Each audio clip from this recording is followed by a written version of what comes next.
G'day mates and madams, it's me Harry. We're on week 2 of our Hallows Eve celebrations. Now, for this episode I thought, I could read another story or I could tell you another creepy tale from my personal experiences.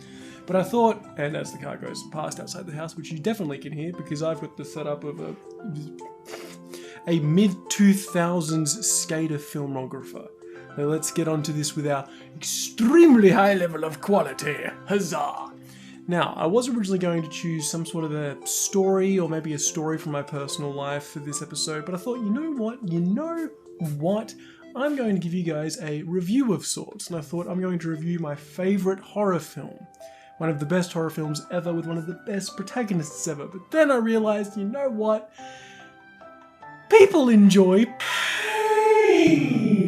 So instead, for today's episode, you're going to be hearing what happened when I tried to watch The Girl on the Third Floor, the film equivalent of dysentery. Before we get started, however, with my extreme torment and gradually crumbling sense of self-identity and worth, let's get on to today's horror movie recommendations.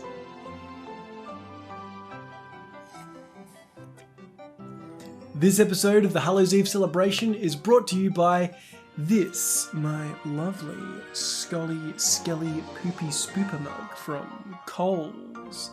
That's right, if you want to celebrate the spooky season, go right down to a supermarket and get an extraordinarily cheaply made mug that shouldn't make you as happy as it does. That's what happens when you try and breathe and drink at the same time. Oh, maybe it's a virus. Who knows? Now, let's get on to my suffering. Alrighty, so I'm going to be honest with you, I've tried watching this movie once before. It was at like 3 AM and I ended up taking my nose off with a spork because it just killed me that hard. I wanted to watch it because someone told me that it was like The Evil Dead, but, modern and with a kid that kind of looks like Bruce Campbell. But looking like Bruce Campbell isn't being Bruce Campbell. Groovy. With all these extreme close-ups, I can really see all the critics going, "Oh yes, the mise-en-scenes. It's conveying thoughts of isolation in a postmodern, post-colonial society." What a soft, fluffy baby. No shit, though. This guy actually does kind of look like young Bruce Campbell. From the creators of Hotels for Dogs comes the Crusade of the Woofer. Ooh, what is this? Ibite Vishnuf. Ibite Vishneef. Oh my god, if the dog licks a power outlet and gets friggin' young Einstein. Oh, that's it. He's been fried. Oh, dude. You see the black mulch in your wall and your first thought is, you know what? I'm gonna fist it.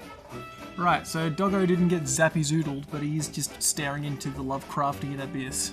I'm the mayor of this street, and if you're coming to my town with those heathenistic ideas, I'm gonna beat your ass and drag you through the streets, son. Jesus.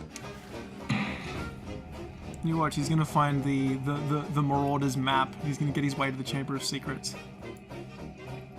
Ooh. And remember guys, one of the first rules of horror. If there's a pupper, it's gonna get suffer. Oh god. Oh no, I don't wanna see. Oh, I don't wanna see this. Skip! Please.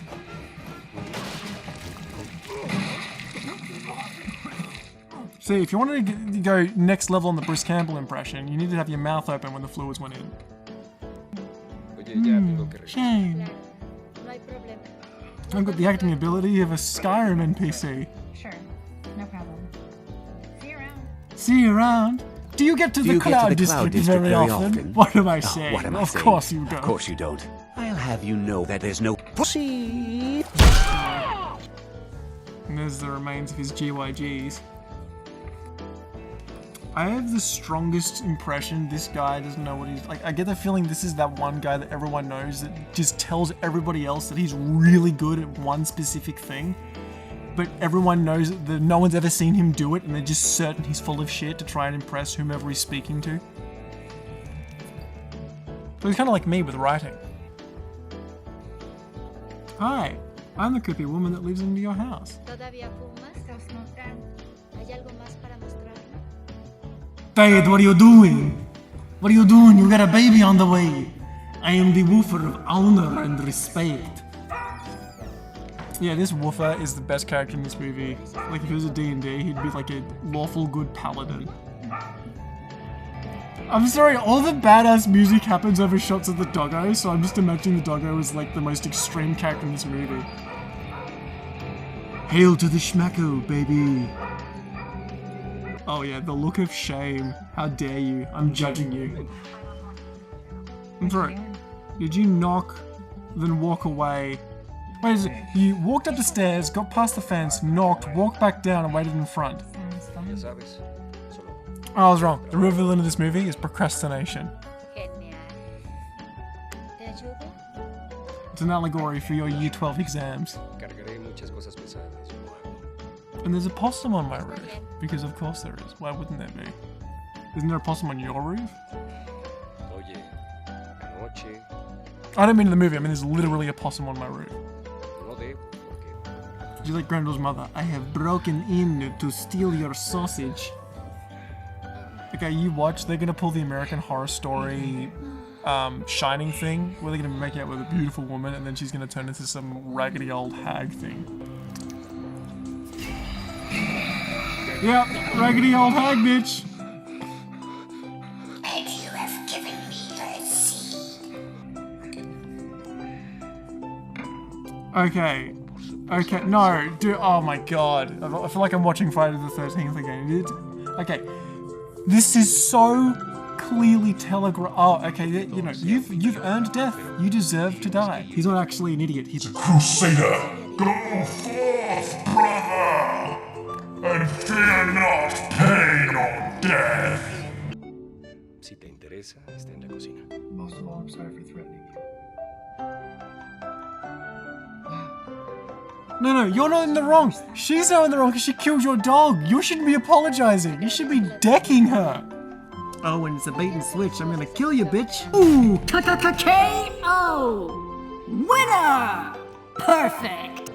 This feels like it was written by someone on creepypasta.com in like 2013. Don't get me wrong, creepypasta can be great, but we all know those creepypasta. And there you have it. That was, I'm not exactly sure what, but if you want to help out the channel, feel free to subscribe, drop a like, and become a patron on Patreon.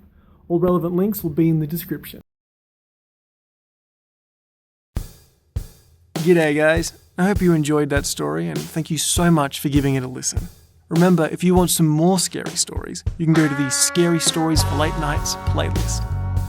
Duskbowl has been a fantastic project to work on, and remember, if you've got any fanfic or fan art or any just questions about the series, feel free to email me at duskbowl.fm@gmail.com. I love every single one of you, and you've made being a microtuber probably one of the best experiences of my life. I want to give special thanks to my patrons, of course, being Lady Nevermore, Skulk Queen, Catherine Gordon, The Curator, and Stephen Stevens. If you see them in the comments, please say g'day. And to all of you, I bid you logs of love and shit shippers.